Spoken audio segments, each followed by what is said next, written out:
Ele vem aí, Luciano Gleuci e a sua Resenha com Muvuca Podcast. Mais que entrevistas, é aquela resenha mesmo. Muito bem, sejam todos bem-vindos a mais um podcast Resenha com Muvuca. Saudade, tudo bem, meu amigo Will? Tudo certo, Luciano, saudade também. Estamos de volta mais uma vez, né? É isso aí, com uma convidada sempre especial, né, hoje. Muito especial. E o assunto vai render hoje, hein? É o assunto do momento, né? Com certeza. Estamos aqui presente, doutora... Luciano Sgarbi? Luciano Sgarbi, isso que eu falei. O Luciano Sgarbi, o Xará, Xará, pô. né, Luciano? Luciano Sgarbi. Bom, então, boa noite, seja bem-vindo, doutora. E quem é a doutora Luciana Sgarbi? Boa noite, Luciano, boa noite, Will, boa noite a todos. Então, eu sou baiana, né? Acho que é a minha primeira característica. Eu sou médica infectologista. Eu trabalhei muitos anos na FAMEMA e me aposentei já, né? Já estou aposentada.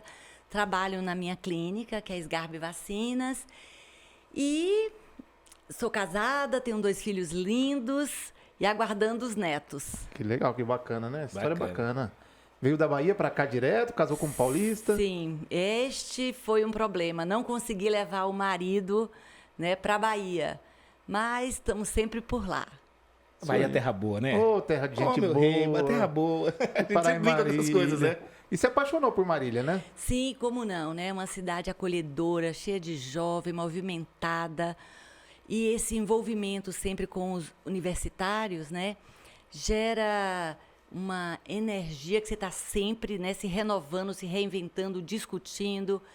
Então, acho que a decisão de vir para Marília, quando eu concluí a minha especialização, foi muito acertada. Eu sou muito grata. Isso aí, seja bem-vinda, né? É isso, né, Will? Doutora, já pegando esse gancho, a senhora não, você, respeito. Você disse que a sua especialização é em infectologia, né? Médico infectologista. Ficou muito na moda, não sei se vocês podem falar assim, mas moda hoje, né? Porque a situação que a gente está vivendo, Covid, esses vírus todos, os infectologistas sempre dando o parecer, não sei se é parecer, dando opinião, falando como funciona. Sentiu que agora, assim, a importância da profissão realmente apareceu? Como é que ficou a sua situação nessa aí? Muitas entrevistas, muitas pesquisas, muitas coisas assim? Então, a infectologia, quando a gente compara com outras especialidades, ela é relativamente nova. Ela ganhou muito destaque lá atrás com a epidemia da AIDS, né? A AIDS começa ali por volta de 84, anos 80, 85. Né? E, então, assim, eu começo a minha formação já com a AIDS bombando, digamos assim. Naquela época, né, não se sabia quem era o vírus, como se tratar, como é que se comportava com relação à transmissão dos pacientes. Depois a infectologia foi se desenvolvendo muito, com o entendimento das hepatites B, hepatite C. Aí tem os episódios eventuais das meningites. E uma grande área da infectologia é a vacinologia, porque está conosco, né? Então, muitas vacinas sendo desenvolvidas de forma preventiva para as doenças infecciosas. E outro forte e importante pilar são as infecções hospitalares, que é sempre manchete dos jornais, né? UTI fecha por superbactéria, bactéria multiresistente a vários antibióticos. Então, nesse caldeirão aí, né, das doenças antigas que tem voltado. Bom frisar isso, né? Tá voltando. Muitas doenças antigas voltando. Epidemias de dengue. Depois vivemos também febre amarela recentemente, né? Não há muitos anos. E aí, para nossa surpresa, uns 8 anos atrás, mutação do vírus influenza H1N1. Aquela assustou angústia. Muita gente, né? Nossa, Tudo acontecendo, né? Tudo acontecendo. E agora, né? A gente fala, né? Eu sou meio leigo, assim. A gente ouve, epidemia, pandemia agora, né? Que tá um termo que ficou na moda. Por que a gente não pode chamar, por exemplo, a AIDS, que foi assustadora, assim e tal, de pandemia também? Ótima pergunta. Então, assim, o que é uma epidemia? É quando aumenta de forma diferente, de quantidade, o número de casos para aquela determinada doença. Então, eu posso aqui ter em Marília uma epidemia de sarampo, de meningite, porque nós temos o número de casos esperados, no caso de meningite, por mês ou por ano. Quando isso ascende, nós chamamos de um surto. Quando isso é de um número mais alto, nós chamamos de uma epidemia. Nós vamos chamar isso de pandemia quando essa epidemia, ou seja, o número de casos naquele determinado período de tempo é absurdo e para todos os continentes. Então, a OMS demorou um tempo para declarar uma pandemia. Então, se eu não me engano, foi março. A situação em Wuhan começa em janeiro, né? 31 de dezembro, 1º de janeiro, por ali. Aí fica lá circunscrita a China, depois do entorno, cidades e países ali do Oriente, depois Europa. Aí, quando você observa para março, todos os continentes já tinham casos relatados. Então, ela oficialmente é declarada uma PAN. PAN é tudo, pandemia. Né?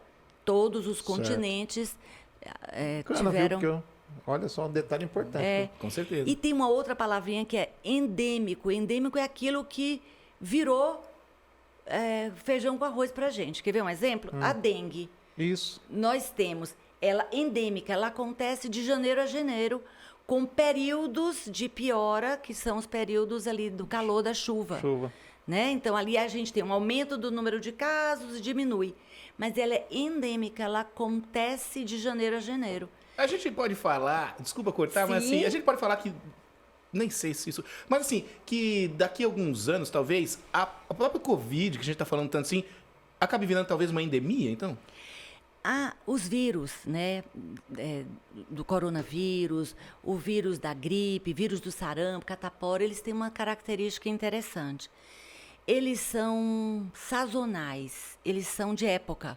Então, a gente fala que a época da primavera é a época das cataporas, que é onde acontece o maior número de casos.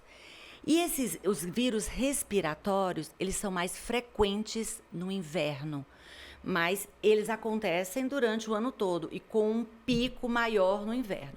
Então, a sua pergunta, eu diria assim, o vírus coronavírus, ele veio para ficar como H1N1? Sim, a minha hipótese, a minha impressão é que ele veio, a gente vai desenvolvendo anticorpos, só que ele vai ser talvez menos complicado no futuro do que o H1N1, do que os vírus influenza, não só H1N1, porque as mutações do coronavírus não são tão frequentes como a família, digamos assim, dos influenza. O influenza, a gente faz a vacina anual.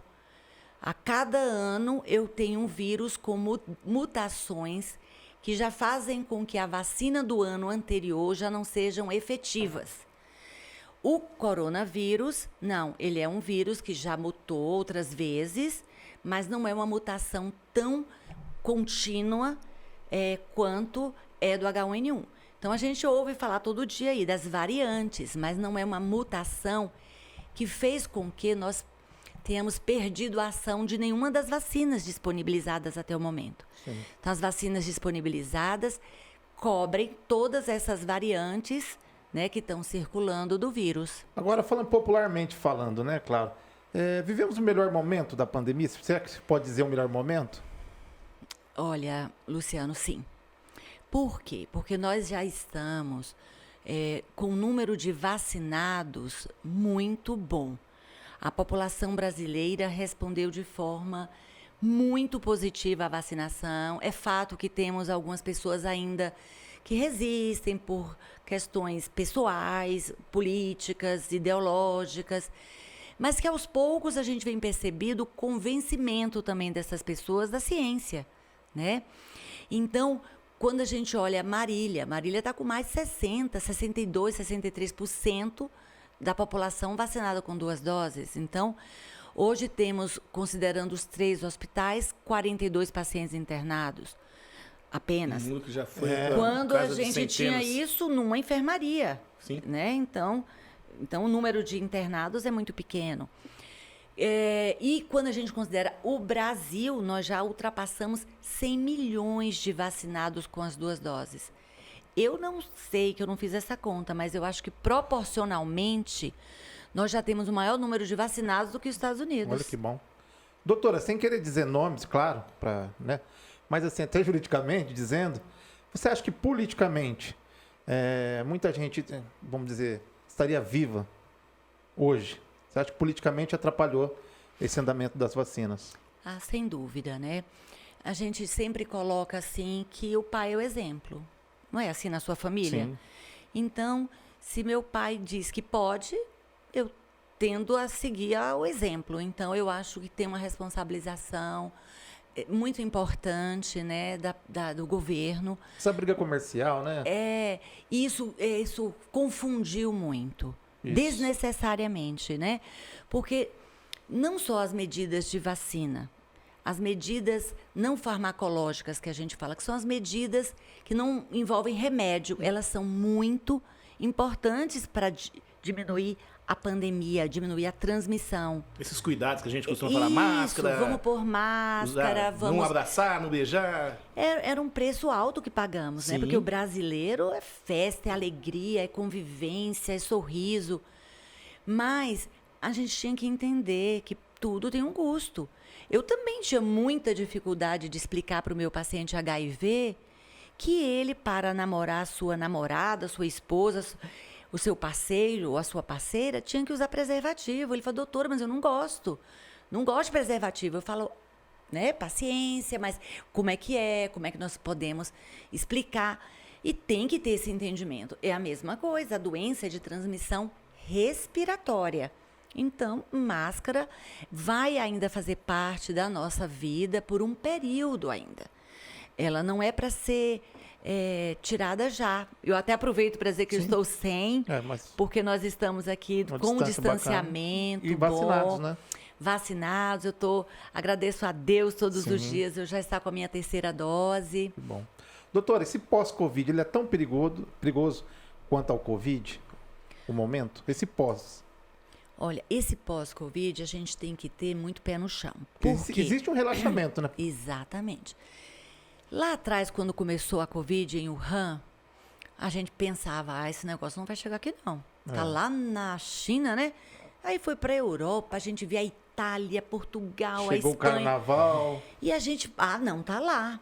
E o que a gente viu nos países desenvolvidos que vacinaram e que foram com muita sede ao pote?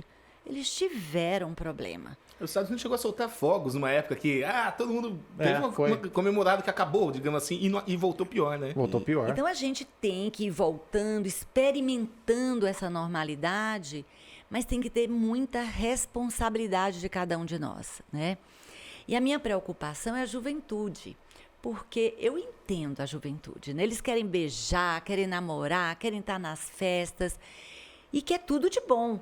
Então, eles são ávidos pela vacina. Então, isso está sendo muito, muito importante aqui no Brasil. Diferente de vários estados americanos, que a gente vê uma situação antivacina, ideológica, muito, muito forte. E 97% ou 98% das mortes, no momento, são em não vacinados. Por falar em vacina, muito discutiu aquela questão assim, quando começaram a falar as marcas, os nomes das vacinas, enfim, uma falava assim, essa tem 50% de eficácia, né? A outra com 70%, com 60%, e as pessoas começaram a achar assim, então eu quero tomar a de 90%, porque eu vou estar protegendo. É assim mesmo que funciona? Como que por que surgiu essa história de falar de eficiência de 50%, outra de 70%? Você acha que, a doutora acha que isso atrapalhou também muito? Muito. Então, assim... Que nem uma vacina 100%, né? Sim. Que deixa imune. E vacina é algo muito interessante. Vacina é um bem coletivo. Não adianta eu tomar a melhor vacina que nos estudos mostrou uma eficácia de me proteger de 95%, se eu estou junto com você e você não está vacinado. Porque a vacina vai me proteger, vai. Mas eu posso pegar uma forma mais branda e eu posso não ter uma forma branda, ter uma forma assintomática e passar para o Luciano, que é idoso, ou que tem diabetes, ou que é hipertenso. Então, as vacinas, elas têm uma proteção distinta uma da outra, né? Mas, quando todos tomam a vacina, isso funciona como se a vacina tivesse quase 100% de proteção. Então, eu digo que o melhor goleiro toma gol. Sim. O melhor atacante perde pênalti. Sim. Então, não tem uma vacina que seja 100%. Nós vamos ter morte em vacinados, mas estatisticamente é 0,0, né? É diferente do que nós vimos nesses meses. Eu fico pensando no telefone da doutora, ela ficou lá no pico, né? Não, eu imagino, Como é que ficou, doutora? O telefone era de madrugada, era paciente, era amigo, posso isso, posso aquilo? A vida ficou bem difícil para todos nós, viu? Bem difícil, porque nós ficamos numa pressão de número de pessoas para atender. E é uma doença que foi muito complicada, porque quando você está doente, né, o Will, o Luciano, qualquer um de nós doente, a gente quer ficar junto de quem a gente ama. Sim. Tem alguém para cuidar ali, né? Tá ali, você quer um dengo, você quer se queixar, tá doendo, não tá bom. Sem dúvida. Você quer reclamar. Agora, você tem uma doença que o médico diz para você que ainda não tem um remédio específico para ela, que vai cuidar de você da melhor forma possível, mas nenhum de nós tem a garantia para te dar. Então, isso e você tira você do seu convívio, põe você dentro de um hospital ou na sua casa, isolado do restante. É de pirar. Então, você tinha que cuidar do doente e cuidar dos familiares, porque você era o porta-voz de notícias. E a família, ela quer falar com o médico que está cuidando. Então, foi um período de uma sobrecarga. Eu acho que nós, da área da saúde, todos nós envelhecemos muito esse ano. E eu quero dizer que foi o ano de mais união. Eu nunca vi um trabalho tão unido como foi. Então, você via o fisioterapeuta, o nutricionista, a psicólogo, o fonoaudiólogo, o pessoal da higiene e limpeza preparando para te deixar o quarto pronto o mais rápido possível, as secretárias, escriturária. Olha, o ambiente hospitalar, todo mundo sabia exatamente qual era o seu papel. Desde o porteiro à diretoria. Então, foi um trabalho de equipe. Em qualquer hospital que você fosse, você sentia esse clima de regaçar as mangas e vamos trabalhar. Pergunta aqui da internet, Will. O psicológico do paciente, essa serve para mim, viu, Will? O psicológico do paciente que tem algum problema pulmonar, ficou mais sensível durante essa pandemia? Sim, eu acho que eu nunca vi uma doença que gerou tanto pânico. Né? Nunca. E a gente já teve outras doenças que não tinham tratamento. Né? Quantas situações nós passamos. E eu acho que essa situação também foi muito importante para o médico. Baixar um pouco a bola. Por quê? É muito importante a relação médico-paciente. Se eu estou cuidando de você, 100%, olhando no seu olho e falando, Luciano, tem tudo para dar certo, vamos lá, confia, vamos fazer o que tem que fazer, não foi assim que a gente aprendeu, vamos. Agora, muitos entraram nessa vibe de estresse, de medo ou de negação, e medicamento. O paciente deixava na farmácia ali 500, 600 reais, né? No afã de achar que vai estar protegido, né? Loucura total. Isso atrapalhou muito o psicológico. E o paciente ligava e falava, doutor, eu estou tomando essa lista, o que é que eu faço? Para. Aí eu também não posso. Então você tinha que recuar, você tem que ir. Eu procurava acolher, evitar crítica, porque você vai deixar o paciente mais angustiado ainda, entendeu? E você vai ter que convencer. Então, porque todo mundo virou médico. Todo mundo virou clínico e todo mundo virou infectologista. Então, por falar nisso, até todo mundo tinha uma receita milagrosa, né? Toma isso com aquilo que vai dar certo. Você tem uma clínica de vacinas. Sgarp, Quando que... Vai chegar um momento... Algumas outras vacinas viraram assim, comerciais, né? Você tem uma vacina para gripe, pode pagar para tê-la, apesar de... A maioria das vacinas são gratuitas nos postos de saúde, né? Sim. Para a maioria das doenças. Essa vacina hoje que se toma...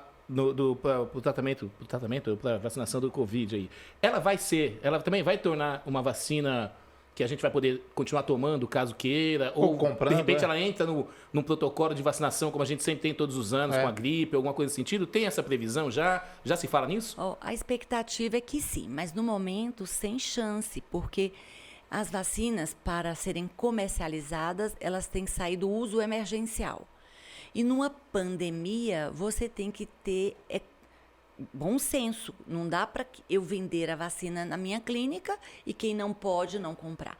Então não existe a menor possibilidade de alguém comprar momento, vacina. Em nenhum país do mundo, não é no Brasil. Né? Nenhuma clínica privada, é uma situação governamental. A partir do momento que a produção e que isso se torne uma rotina, aí sim você pode ter as vacinas e as pessoas podem optar, tomar a programação do governo ou tomar numa rede privada. E eu vou tomar a liberdade de, aproveitando a sua pergunta, fica à vontade, de falar como nós brasileiros também temos probleminhas, né? Nós temos um programa nacional de imunização fantástico, que foi criado em 1973, mais ou menos. Eu acho que é 73 a data. Com poucas vacinas. E ao longo desses anos, foi ampliando o número de doenças prevenidas por vacina. E o programa do Brasil é fantástico. Né? É o melhor programa de vacinação do mundo. Olha. Então, se você perguntar para mim, Luciana, funciona o que no Brasil? Eu diria vacinação e poupa-tempo. Não é? Você vai no poupa-tempo, você sai de lá com um documento que você... Certinho, é. Certinho. Vacina é perfeito no Brasil. E já antes da pandemia, nós estamos vivendo uma queda expressiva da vacinação. Então, isso vem acontecendo lá desde 2012 um pouco, 2017, 2018. Quer dizer, nós não estávamos em pandemia. E aí a gente vem ressurgindo problemas que você comentou aí no início da fala.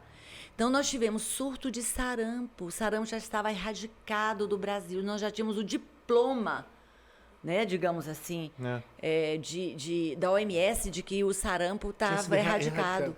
Então, nós temos aí muitas situações graves e risco até de retorno da poliomielite. Meu Deus. Erradicado das Américas.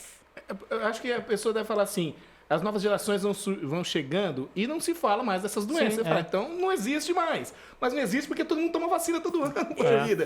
Não existe, que você tem que continuar tomando a vacina. Outro dia eu fiz essa pergunta numa aulinha para os alunos, né? Eu perguntei, quem de vocês teve pólio? Levanta a mão. Eles me olharam assim, como quem diz, acho que a professora tá louca, que é pólio, né? Aí todo mundo ficou calado, eu falei, vocês não tiveram pólio. Porque o pai de vocês não questionou e levou no posto de saúde ou numa clínica privada para vacinar. Então, vocês estão vacinados, ninguém se questionou as vacinas. Porque isso é uma coisa da ciência.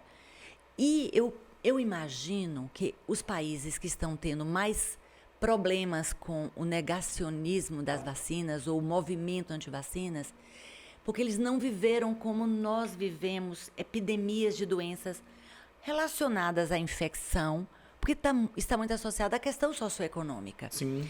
E, então, tirando a varíola, que foi de muito lá de trás, as outras vacinas entraram lá depois do pós-guerra.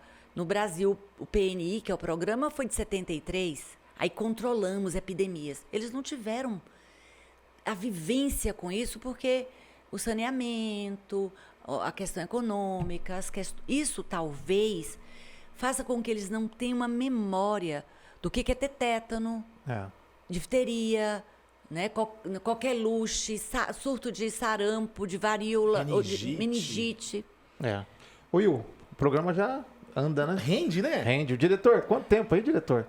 Nosso diretor, nossa voz mágica, está aqui presente. Doutora, CPI do Covid, você acha que veio para esclarecer ou para confundir a população? Qual a opinião da Luciana?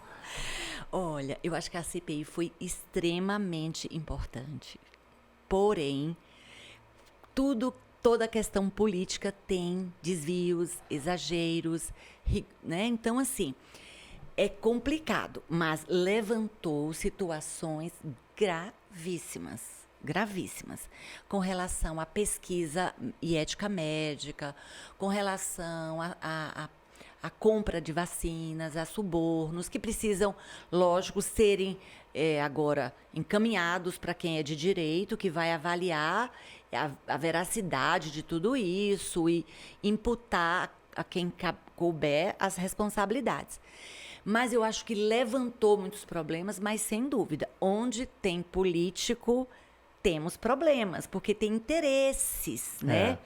Então, assim, eu acho que tem alguns exageros, né? Agora, o momento grave que a gente presenciou um racha, né, ali, no momento delicadíssimo, que é o final. Então, com o vazamento ali do Renan Calheiros, né, para o Estadão. Então, acho que isso foi muito... Cada um no seu direito, Sim. né? O repórter quer dar o furo e não está errado vazar, mas aí cria uma polêmica. Então, assim, eu acho que a CPI foi fundamental, porque a situação do Brasil, não sei se vocês têm essa noção, nós ficamos o segundo pior país do mundo na Covid. Agora, Só perdemos para os Estados Unidos. Agora uma pergunta direta, colocar um pouquinho na parede, né, Eu Will? tenho uma também. Vamos meu lá, Deus. rapidinho. Ai, Só, minha o nossa. programa está terminando, vamos deixar pegar fogo. Doutora, secretário da Saúde, ministro da Saúde, tem que ser médico? Eu penso que sim. Mas, ministro, eu penso que sim. Porque a especificidade, o entendimento, a sensibilidade de algumas falas, eu acho que é necessária. Nós já tivemos muitos ministros de saúde que não foram médicos e fizeram um excelente trabalho. Nós temos aqui o Cassinho, que não é médico, e eu acho que a condução e a responsabilidade dele foi fantástica, sabe? Eu senti assim, um envolvimento muito grande, uma proximidade. Eu participei no início bastante ali do comitê. Nossa, eu achei que a condução e a responsabilidade, e mais, a divisão da responsabilidade. Tinha participação de todos os membros da sociedade. Tudo bem organizado, né? Muito bem organizado, reuniões semanais, a DRS também. Então, eu acho que Marília se conduziu, se portou muito bem. Então, nós não chegamos a 1.000 mortos, eu acho que nós estamos com 980, talvez, está nessa 900 casa aí. Acho que a gente chegou na casa de 940, 950. 950 óbitos, menos que 40 mil casos. E ninguém sabe dizer acertamos ou erramos, o que podíamos fazer melhor, porque é uma situação difícil. Agora é a sua, Já estamos com a bola rolando, né? Então, a minha pergunta, na verdade, é assim, eu tenho um amigo, não vou falar o nome dele aqui, Sim. que ele não tomou a vacina ainda. Eu já dei bronca nele. Por motivo político, Já te né? dei bronca. Você sabe que eu tô Eu falando tenho alguns com amigos você. aí também, viu? Mas assim, e a fala dele é o seguinte, que ele vai esperar, né, e eu ainda falei, tomara que você seja vivo até lá, que eu falo mesmo. Mas enfim, eu falei assim, ele vai esperar a vacina, por isso que eu falei se tornar privada, para ele poder pagar e tomar a vacina. Porque ele fala que a vacina do governo é mais fraca ou é menos eficiente. Você que trabalha com isso, vacina, fala para esse meu amigo, pelo amor de Deus, e fala que eu não errei quando eu disse que as vacinas são todas iguais. Então eu vou falar para o seu querido amigo assim, né? Nós estamos no momento com vacinas de diferentes formas de produção. A Coronavac, que é a mais simplesinha, a mais tranquilinha, a mais bobinha, mas ela foi a mais importante para nós, né? Porque ela nos trouxe um alento e foi com ela que começamos a baixar o número de casos. E ela é de uma tecnologia tão simples que foi usada desde 1900 e bolinha, lá para trás. Pega o vírus, mata o vírus e injeta o vírus. Simples assim. Não tem nenhum segredo, não tem nenhuma tecnologia, não tem nenhuma engenharia, não tem nada, né? Tem a vacina chamada de vetor, que também não é novidade. Já tem vacina do ebola que foi feita com essa tecnologia. Você pega o pedacinho do vírus, que é aquelas espículas, né? A proteína spike. Aquela sequência você põe num vetor, que é um vírusinho comum que a gente tem de criança, que é o adenovírus. Pede o adenovírus para levar essa informação como uma mula que leva droga. A mesma coisa. Olha, né? Que interessante. Você pega o adenovírus, põe a informação. Então, é uma coisinha... E que também não é novidade. Que resolve. Que resolve. Então, a da AstraZeneca dessa forma, a vacina da Janssen, que é dose única, dessa forma, a Sputnik, que é russa, dessa forma. E temos as outras duas de RNA mensageiro, que é a Moderna e a Pfizer, que revolucionou, mas também não é coisa nova. Ninguém tirou isso da cartola. Isso estava em estudo quando surgiu a oportunidade de se aplicar. Em vez de você ter que manter o vírus no laboratório para matar o vírus, porque isso você necessita de um parque tecnológico, né? A gente faz vacina, então você precisa de espaço. Você tem que ter o vírus para matar o vírus para injetar. A vacina Moderna e da Pfizer, o laboratório faz só aquele pedacinho da proteína. Ó, copia isso aqui no Xerox. Tô brincando, né? Mais ou menos para as pessoas entenderem. Eu só quero essa sequência, né? E manda fabricar e eu injeto. Então, é uma vacina que mudou, revolucionou, porque, vamos dizer que 2022, o vírus tem uma mutação que fique resistente a tudo isso. Na semana seguinte, a Pfizer já tem vacina. Mas, então, resumindo assim, vacina paga e vacina pública é igual. Quando eu for comprar, se um dia chegar nesse momento, eu vou comprar estas que estão aí para vender. Sim. E eu tenho vacina, eu sou uma alternativa ao posto de saúde, mas você falou lindamente. Os postos de saúde têm vacina. E eu tenho na Sgarbi Vacinas todas as vacinas e algumas, lógico, que o governo ainda não tem e que em momento oportuno terá. Sem dúvida. Mas quando alguém chega para mim falando da rede pública, eu fui da rede pública a minha vida toda, aposentei na rede pública, né? Então, as vacinas da rede pública são É importante você falar isso pra gente deixar bem claro isso. Nossa, Will, hoje a gente tomou uma aula, hein? Uma aula, né? Meu Deus, eu tô Que bacana. Tô indo pra cá cheio de informação que realmente não tinha. Mas Não é à informação de qualidade, né? É. Não é informação de boteco, né? E de fala fácil, né? De entendimento fácil. Bacana. Não é à toa que a doutora Luciana Sgarbi hoje é um dos grandes ícones, né? Toda a mídia da cidade de Marília aqui sempre... Os maiores nomes de Marília e região. Os maiores nomes de Marília e região. Obrigado pela presença, doutora. Quiser falar da clínica rapidinho, também pode falar. Então, a Sgarbi Vacinas, a gente já completou aí 25 anos, Olha né? só. 25 anos trabalhando com vacina, porque é o nosso pensamento, né? O melhor remédio chega antes, temos que prevenir. Sempre, né? Então, a gente sempre trabalha com muita seriedade, com muito cuidado e de forma muito individual. E estamos lá na Esmeralda, quem quiser nos conhecer, nós vacinamos desde o bebê recém-nascido até o idoso. Tem todo um acompanhamento, né? Muitos não sabem, né, Will e Luciano? A gente tem vacina de dengue, nós estamos vendo dengue aumentando. Sim. Tem vacina de dengue, de herpes óssea, de meningite, de pneumonia. Então, o cardápio de vacinas hoje é muito amplo. E muitos ainda têm uma ideia de que vacina é só para o bebê. Então, tem vacina que gestante tem que tomar, vacina que o paciente oncológico com câncer ou quimioterapia tem que tomar, vacina do homem, né? Vocês já tomaram, por exemplo, HPV, hepatite B, hepatite A.